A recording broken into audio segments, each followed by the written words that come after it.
We just learned about how to find domains. Now we're going to talk about how to sell domains. And for this particular video, we're going to talk about one of the websites where you can sell domains in particular, Flippa.com. Okay? So, I listed Flippa as the first website here that you should get familiar with in terms of selling your domains. And then we have, of course, GoDaddy, where I buy all my domains from, and I sell them there. And then we have Cedo.com, okay? So once you get to Flippa.com, you're going to see a couple options here. You're going to see you have an option to sell a domain name. You have an option to list your starter site, which means a site that you just built a week ago, and you want to sell it for a little bit of money. And then there's the option to sell an established site, which are the websites that are 5 years old, and they have traffic and revenue, and they're basically businesses. Okay, so for this particular video, we're going to talk about selling domains. So of course, that shows you the universe of domaining is gigantic, but of course we talk a lot about Flippa, and of course you guys have seen my Flippa account. It's $411,000 in sales there, so let's talk about how I've sold domains on there, okay? Say you go to Flippa.com and you click on sell a domain, okay? Now, it's going to say, all right, it's going to give you these options, and you're like, what the heck does this mean? Now again, even with just the domaining aspect of Flippa, you have all of these different options. You're going to sell a domain, you still have a ton of options. So, let's talk about the first thing that's going to go through your head. Is, do you want to sell a single domain, or do you want to sell a package of like 20 domains?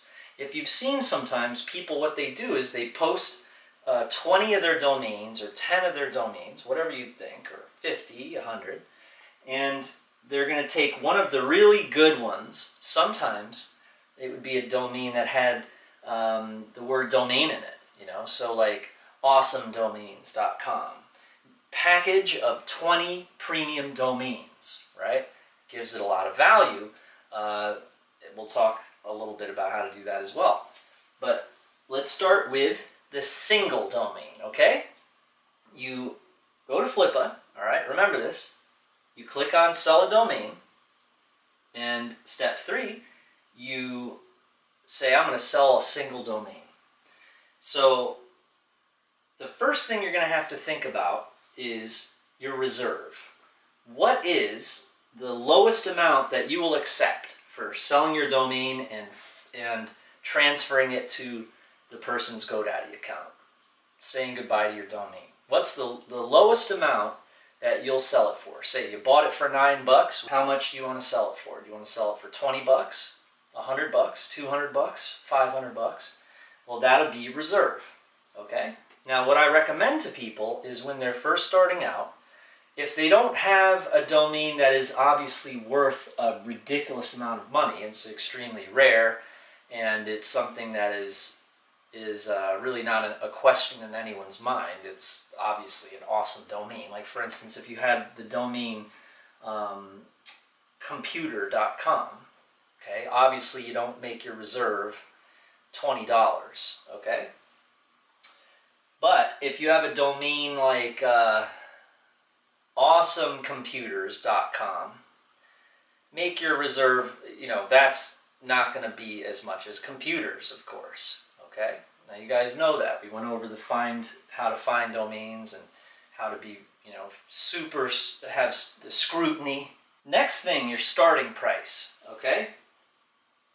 Now your starting price, again, it's going to depend on the domain name. But if you have a reserve, that's really the most important thing. That's why when you post a domain and you have a reserve, people are always asking you, what's your reserve? What's your reserve? Should I bid, or is it going to be, or how well have you priced this domain? The reserve is really what is pricing the domain, because there's going to be an auction. People are going to be fighting for it, and the prices are going to, the free market is going to dictate how much this domain is going to be sold for. So the most important thing is reserve. The reason why is, say if you do a starting price of $1 and then a reserve of $1, okay? What'll happen is a whole bunch of people are going to come on there and bid $2, $3, $4, $5, $6. It's terrible, okay? okay? So, unless you have, you really should work with your starting bid, okay? Depending on what that domain name is. If that domain name is pretty cool and you feel like, you know what, I have enough fans on Flippa, I have enough promotional power, I could blast, I could send a promotion out to my email list and send them that. Maybe then you could do $1, but I'd really do a starting price. Even if you have no reserve, I would do a starting price of what you want to do, okay? So the starting price would be like, say you do a $30 and then no reserve, okay? Or do a starting price of $10 and then a $300 reserve, okay? Think in terms of that. But if you want to get a couple $1,000s for a domain that's worth a lot of money, worth a few $1,000s, then make sure to do your starting bid like, $1,000 or something like that. Okay, that's if you want people to bid in bigger increments, you make the starting bid bigger. Now, if you are worried about, I don't want to say goodbye to my domain for only $50, then make your reserve, because people will bid. Even with a starting bid, sometimes you only get one bid, so that's what a reserve comes in. A reserve is there so that you're not going to say goodbye to your precious cargo for like just one guy bids and snags it, And so if you made the starting bid $10, no reserve, what sometimes happens if it's not a really, really good domain is one person will come in and snag it for $10, and you're like, I didn't make any money. So, what I'd recommend, and it again depends on what type of domain you have and how much it's worth and what it is. But if you were to sell, for instance, sellhere.com, okay, that domain is kind of cool, but not really worth a lot, but kind of cool, right? Now, that domain, I'm not looking at the appraisal, but just off the top of my head, sellhere.com.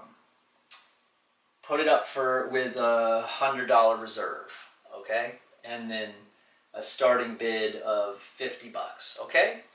Again, I didn't look at the appraisal. It is a pretty good one, okay? That's a pretty good domain. But most domains, just think about it as you're making your money back. You spent $9, well, you're going to spend a $9 on the listing. Oh, heck, you might even get some Flippa advertising. Okay, that's a bit of a gamble, but if you feel confident about the domain, you get that Flippa advertising, it's an okay domain. Now, think about the pricing strategy, okay? If you're going to make your $9 and your other $9 back, and say you got $50 of the Flippa advertising, you got a tweet, you did their tweet, I think it's $75 and they tweeted out to their Twitter account. All right, you got to make more than $100.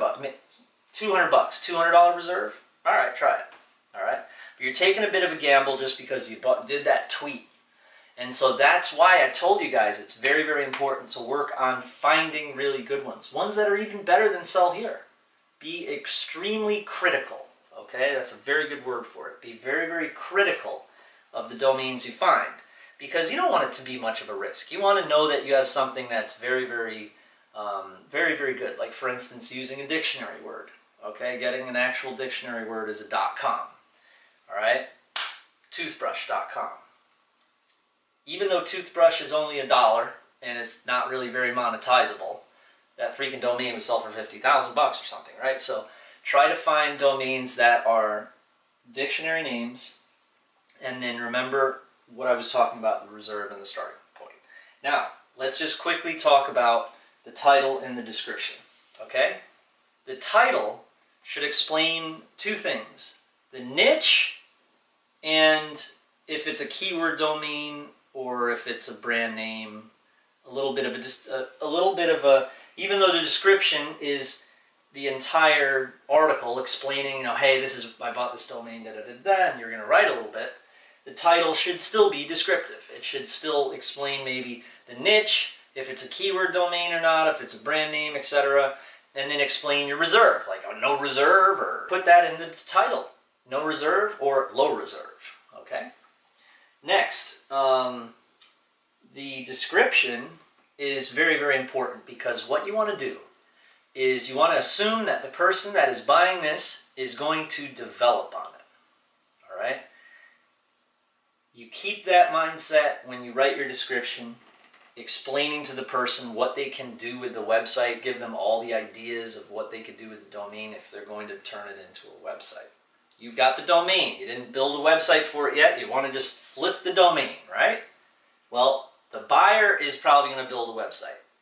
Now, not all the time that's going to happen. He might want to flip it again, but part of it is you gave the description and you're giving the sales copy of what the domain's about, and you're doing a great service for that guy no matter what. He might pick it up for $50 because he's like, oh, that's a great idea, and I might want to sell it. And the person who buys it from me, I could use that same description. Okay?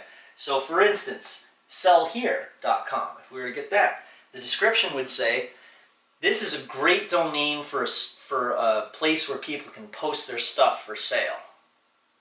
You know, it's a no-brainer. Now that's obviously like great for a developer and great for someone to understand the value of it. If someone doesn't understand what it's about, like I don't know what it means, it has no value at all. The more people who don't know what it means, the less value the domain has. The more